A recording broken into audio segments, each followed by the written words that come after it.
Fala aí pessoal, beleza? Aqui quem fala é o Caio, trazendo mais um vídeo sobre a Eurocopa. Temos já a final definida, final entre Espanha e Inglaterra. No próximo domingo, dia 14 de julho, conheceremos então o tetracampeão ou o campeão inédito, né? A Espanha pode ser campeão pela quarta vez ou a Inglaterra pode vencer pela primeira vez a Eurocopa. O futebol vai voltar para casa finalmente, como eles dizem, né, os ingleses. Em 2021, eles jogaram em casa a final e perderam para a Itália nos pênaltis. Agora vão tentar novamente. O favoritismo, a meu ver, é da seleção espanhola, que eliminou agora na semifinal a França, a melhor seleção do mundo há algum tempo já, né? Eles têm o melhor elenco. Foram campeões da Copa do Mundo em 2018, finalistas em 2022. Não perdiam um jogo de mata-mata no tempo normal desde 2014. A última derrota da França em um mata-mata, seja a Copa do Mundo ou a Eurocopa, foi na Copa do Mundo em 2014, já fazem 10 anos, né? Perdendo as quartas de final da Copa para a Alemanha, um jogo antes do 7-1, que completou 10 anos nesse último dia 8, um dia antes da França perder novamente em mata-mata, né, nos 90 minutos, perdeu para a Espanha de 2-1. Eles até perderam a final da Eurocopa, né, no tempo da prorrogação, né, eles perderam na prorrogação para Portugal a final da Eurocopa, mas no tempo normal eles não perdiam desde 2014, né? Lembrando que a final da Copa do Mundo eles perderam nos pênaltis em 2022. Bom, a Espanha vence por 2-1 a França. Não foi um jogo assim com tantas finalizações da Espanha como a gente estava acostumado a ver até aqui, né, até a semifinal. A França terminou a partida com mais chutes do que a seleção espanhola. Mas aquela coisa, né, a Espanha saiu atrás do placar. Com 9 minutos a França abriu o placar com o Kolo Muani. Belo cruzamento do Mbappé, boa jogada da seleção francesa. E aí achei que a França teria até certa facilidade para dominar o jogo, né? Porque eles se defenderam muito bem contra Portugal, se defenderam bem nas outras partidas que tiveram até aqui. E o problema da França na Euro foi exatamente o ataque, né? Apesar de ter nomes de muita qualidade, como é o caso do Mbappé, o Griezmann, que até começou o jogo no banco de reservas contra a Espanha, decisão do Deschamps, né? Não tem nada de questão física, o Griezmann foi pro banco de reservas. E para mim a pior mudança foi justamente tirar o Camavinga, que foi o melhor em campo da França, ao meu ver, contra o Portugal. Defensivamente e ofensivamente ele agregou muito. E ele foi para o banco por opção do técnico. O Rabiot foi o titular e o Rabiot é driblado no lance do gol do Yamal. Que golaço do menino para empatar o jogo aos 21 minutos para a seleção espanhola. 16 anos de idade, acabou de se formar aí no ensino médio. O moleque tá voando. Sim, o ensino médio na Espanha termina mais cedo, né? Mas não vem ao caso aqui, eu até comentei no outro vídeo para trás. Golaço do Yamal, que no ano passado pela Euro Sub-20 não, Sub-17, ele havia marcado um gol muito parecido contra a França também na Eurocopa Sub-17.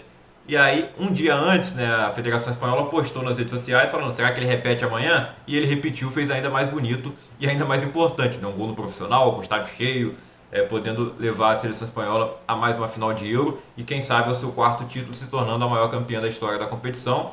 No momento eles estão empatados com a Alemanha, seleção que eles eliminaram nas quartas de final, onde o Yamal também foi importante, jogou muito bem, deu assistência, vem fazendo uma grande Eurocopa. O Lamine Yamal é o líder de assistência da Eurocopa e marca o seu primeiro gol em competições oficiais com a camisa da seleção espanhola aos 16 anos de idade, né? É um absurdo, é o jogador mais novo a marcar um gol por uma seleção, né? Supera o Pelé, que fez com 17 anos, eu não sei se alguém já fez com 17 também, acho que o Mbappé chegou a fazer com 17 também, né? A Copa do Mundo ele jogou com 18, foi campeão com 18, mas ele já tinha marcado, eu acho que antes, com 17. O Lamine Yamal é uma das grandes promessas do futebol para os próximos anos. Tem gente falando dele ser melhor do mundo por conta da Eurocopa e já é forçação de barra absurda, né? Ele fez uma temporada boa pelo Barcelona, pela idade que ele tem. Foram 7 gols, não é tanto assim, mas pô, ele não é titular absoluto. No final que ele se firmou ele como titular, o Rafinha foi jogar do outro lado, o Ferran Torres foi pro banco ali e ele se firmou como titular. Mas não dá para cogitar o Lamine Yamal sendo o melhor do mundo, né, gente? Não dá. A Inglaterra, se você tem lá o Harry Kane e o Bellingham, eu acho que esses são os favoritos no momento. Tem o Vinícius Júnior também, mas como a seleção brasileira fez vexame na Copa América, fica difícil para ele.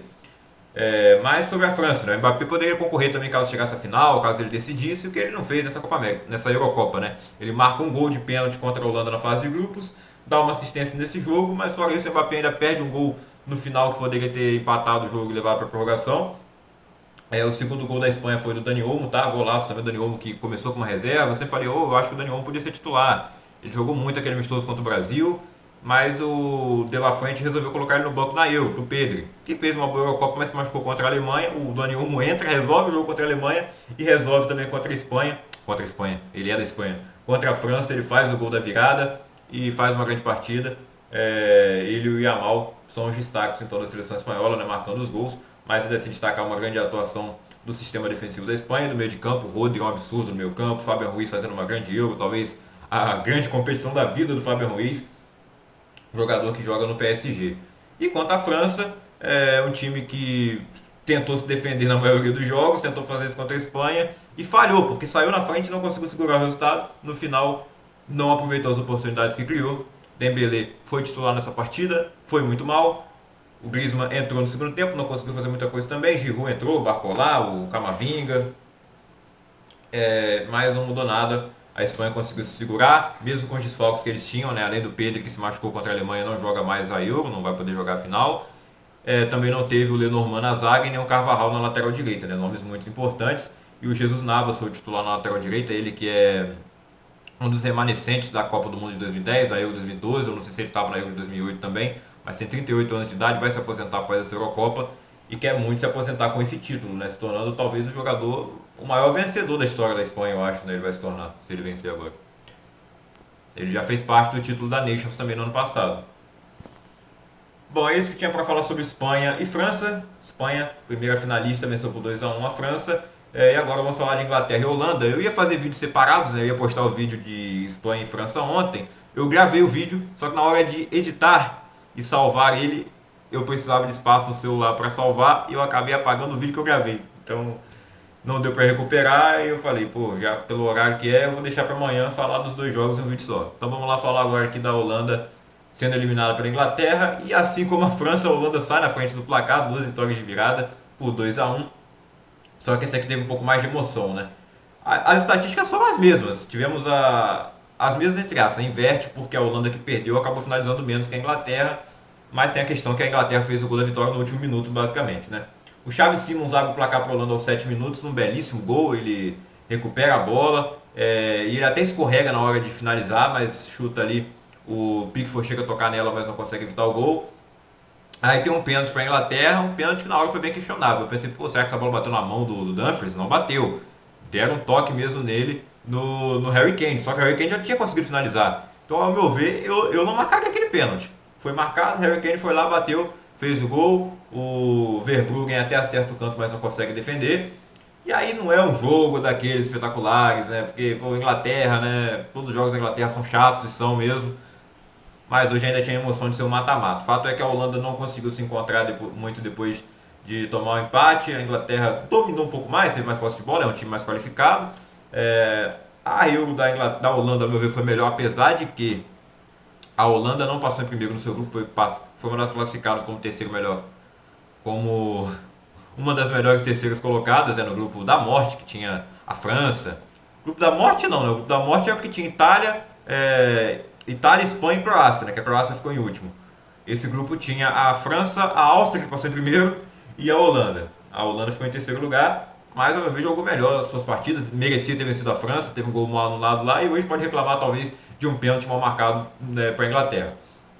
Bom, questionável, Harry Kane fez o gol, e no final o Harry Kane é substituído, e o pessoal da transmissão lá na casa da TV questionando, todo mundo questionando, pô, vai tirar o Kane, vai tirar o Saka acaba ficando, ele tirou o Kane e tirou também o Phil Foden, dois dos principais jogadores da seleção inglesa. Mas deu certo, né? O Ollie Watkins entra e faz o gol. O Ollie Watkins, que é um jogador pouco conhecido no Brasil, ele joga no Aston Villa na Inglaterra, jogava lá com o Douglas Luiz, que agora saiu, vai pra Juventus, né? Mas enfim, o Ollie Watkins fez uma temporada fantástica na Premier League, foi o jogador que mais participou de gols na temporada, o vice-artilheiro, líder de assistências, então é um jogador que, para quem acompanha o futebol europeu, para quem acompanha a Premier League, já conhecia e sabia que era um jogador bom, que o Harry Kane não estava saindo para dar lugar a qualquer um. E o Ollie Watkins entra e faz o gol, um belíssimo gol, né? Um gol de centroavante mesmo, que falta alguém na seleção brasileira para fazer um gol desse tipo, e ainda mais uma pressão daquele tamanho na reta final do jogo. Depois o Saka acaba saindo também, né? O Southgate faz ainda mais 3 substituições no final, e a Inglaterra segura o resultado 2-1, sem precisar da prorrogação. Inglaterra então enfrenta a Espanha na final que será disputado no Estádio Olímpico de Berlim. O jogo de hoje, né, entre Holanda e Inglaterra foi no Signal Iduna Park, casa do Borussia Dortmund. Ontem foi na Allianz Arena, casa do Bayern de Munique. E o Estádio Olímpico de Berlim, né, estádio construído para as Olimpíadas, lá na época do Hitler ainda, já foi estádio de final de Copa do Mundo, né, final de Champions várias vezes. E agora vai receber a final da Euro. E aí, diz aí nos comentários quem você acha que vai levar. Pra mim a Espanha é favorita, joga sem dúvida o melhor futebol de seleções do mundo hoje. isso, né, já fazendo uma grande Nations League. O De La Fuente melhorou o trabalho do Luiz Henrique, que não era ruim, mas também não era ótimo, né? Eu sempre gosto de mencionar também que o Luiz Henrique não tinha o Lamine Yamal, por exemplo, e não tinha o Nico Williams jogando no nível que ele joga hoje. Então acho que foram dois acréscimos aí muito bons para o time da Espanha, que era muito mais ligado ali no tic-tac, mas no meio campo, né? E hoje você tem jogadores que desequilibram nas pontas, que é o Lamine Yamal e o Nico Williams. O Morata continua lá, tem jogo que ele faz gol, tem jogo que não, mas é um jogador importante. E é uma seleção que não é tão badalada, né? Você vê os jogadores da Espanha, quem que joga no Real Madrid? O Carvajal e o Nacho. O Nacho já não está mais no Real Madrid, né? Inclusive saiu agora depois do fim da temporada. Mas você tem jogador que joga na Arábia Saudita, jogadores que jogam em times médios da Espanha, tem jogador da Real Sociedad que é titular, o Nico Williams joga no Bilbao, é outro time médio, intermediário. O Dani Olmo joga no Leipzig, não são jogadores só das principais equipes, que é uma coisa que a gente está discutindo aqui no Brasil, né? Sobre a seleção brasileira ter jogadores da Premier League, mas que são jogadores do segundo escalão da Premier League, né? Sei lá, o do West Ham, né? O Paquetá do West Ham, o Bruno Guimarães no Newcastle, o outro no Wolverhampton, o Douglas no Aston Villa, agora que ele vai para a Juventus, embora eu não sei se a Juventus está um patamar acima do Aston Villa hoje, não. O Watkins joga no Aston Villa e decidiu o jogo para a Inglaterra, né? O Douglas Luiz acabou perdendo o pênalti, infelizmente. Enfim, Copa América é assunto para outro vídeo, tá lá as semifinais, a Argentina já chegou na final, depois eu vou comentar e vamos ver quem será o outro finalista. Na verdade, já saiu o outro finalista, né?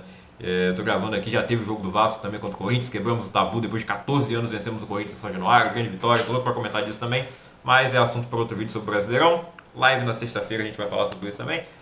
Se inscreva no canal de live, está tendo live de jogos lá também, PES, eFootball, FIFA, EFC, né, os nomes mudaram.